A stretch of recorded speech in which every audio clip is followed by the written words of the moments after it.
Meet Angela Young at the foot of Africa's highest mountain, Mount Kilimanjaro. Angela is not a mountaineer. She works toward the peak of South Africa's society, but this trek was all about giving back to her adopted home. After the 6-day trekking, on the 18th of July 2018, Angela reached the summit of Kilimanjaro. I'm doing this because I want to help the girls in our country.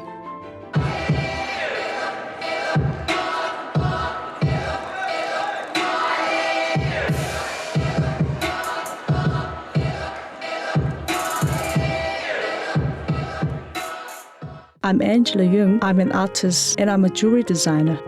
I have been in the jewelry business for almost 20 years. I make jewelry for celebrities, business people, and have created a brand for myself. This is who I am and become someone that I could never believe that I was able to achieve this.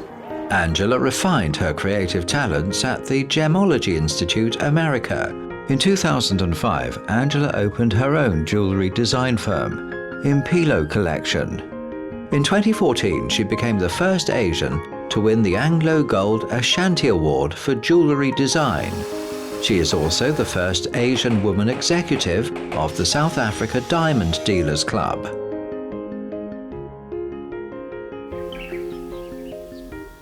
Every day is my busy schedule. After dropping off my daughter, I come to work, finish my designs, talking to my goldsmith, going through the printing, the castings, sometimes going to events, preparing exhibitions to go to overseas, and also do collaborations with different fashion designers like David. And also, of course, going to do charity work. That is some of my schedule in my day. Angela now lives in the fast lane of South Africa's world of glamour, but she has long struggled with the contradictions life has brought her. 30 years ago, we immigrated from Hong Kong and live in Bloemfontein, in a very small town. This is my old home, and this is my school, my high school. My parents work in the factory at Bojabelo. It was difficult for us. I didn't know where I belonged because I was not black nor was white. I felt isolated because my English wasn't very good. I had to learn to adapt and make friends and try to fit into the world they had created for me. Angela's parents were busy making ends meet, often leaving Angela to her own devices. Thanks to the help of many South Africans and her own hard work, Angela adapted well to her new home and completed her schooling. Angela is now very comfortable in her skin and in her place in South Africa. Creating works of art from precious stones satisfies her creative instincts, but sometimes she feels a void in her heart. I guess it's around 8 years ago. I felt it's just about time to give back. There must be a reason that I came all the way to South Africa. But why Africa? A 2014 UNESCO report estimated that 1 in 10 girls in sub-Saharan Africa misses 20% of their schooling because of their menstrual periods. Many girls in the province where Angela grew up miss 50 school days a year. During menstruation, girls just sit at home waiting for it to pass. When I first heard the girls in our country still have to feel ashamed of their menstrual periods, I was shocked. This also happened in some of the schools in my hometown where I grew up. Most of the girls, they miss their classes. Why? Simply because others, they cannot be able to purchase the sanitary towels. Because we cannot afford to. For her. Some is. Missing school is a big thing. I can't imagine myself missing school. If I have to struggle not going to school, and I will never become who I am today. Angela is always humbled by the goodwill of people towards her.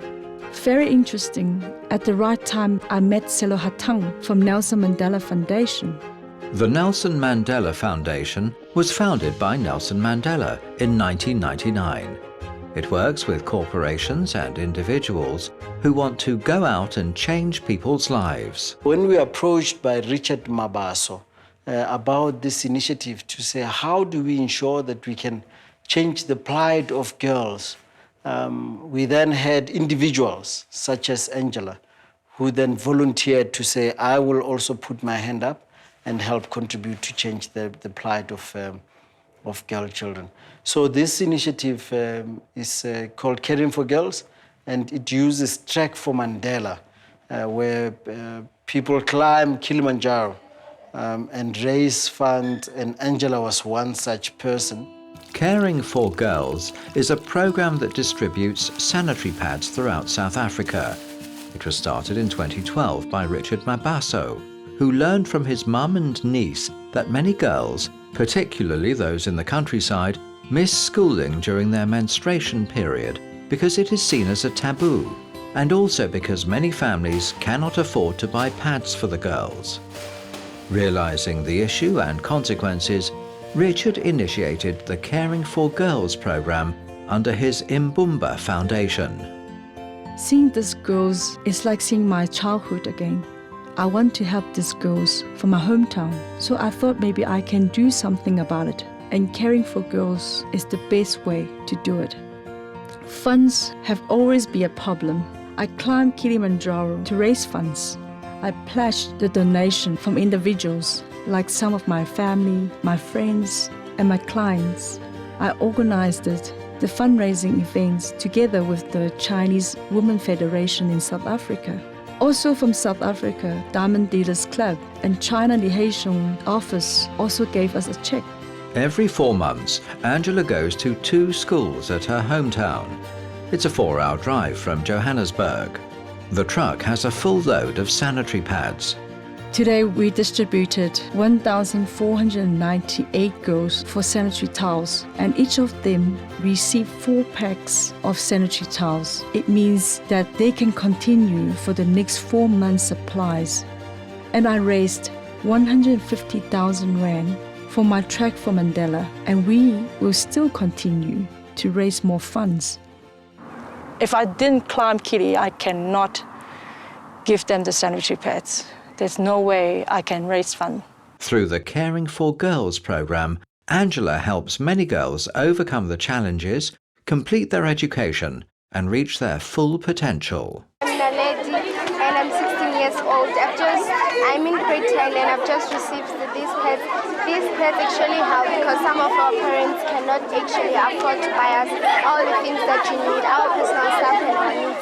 So it actually helps to have these kinds of people coming to the school and providing us with sanitary pads. Thank you. And to us as teachers also, it's very helpful because it restores the dignity of girl child. They are proud to be at school. Muwani Mukwevho is one of the girls supported by Caring for Girls program. She managed to complete high school and is now studying at Pretoria University and pursuing her dreams. So when a program like Caring for Girls came, it was a life-changing experience. We also want to be part of the bringing change. That's why I also decided that 2019 I also want to be part of the Kilimanjaro climb to also give back to the people who gave back to me. I'm not alone. There are many people who volunteer their time and energy helping others. I must thank Carolyn Stain from 67 Blankets. I met her when she was looking for help to sew the biggest blanket in South Africa. She is such an inspiring person, and it was her. She took me into the charity world in South Africa. Although well integrated into South African society, Angela never forgets her roots, and one way to stay connected is to give back to the Chinese community. Located in the northeast of Johannesburg, Hongning Chinese Aged Home was founded in 1981. It is the oldest and the only surviving home of its kind in South Africa that provides full boarding care to South Africa's senior citizens of Chinese descent. Angela comes here regularly and provides good company to the seniors thanks to her ability to speak Mandarin, Cantonese and English. Today she brings some fresh fruit and is met by Winking Leong, the home's chairman. We're very fortunate to have somebody like Angela. She has lots of friends and connections with the business people and the overseas Chinese. And without them, we wouldn't be able to survive. They approached me when they needed help, but I truly believe that it's all humanity. Doesn't matter they're young girls or they're elderly, but the people who needed help, they cannot help themselves. And I would like to just be there for them and to make a difference to those in our community.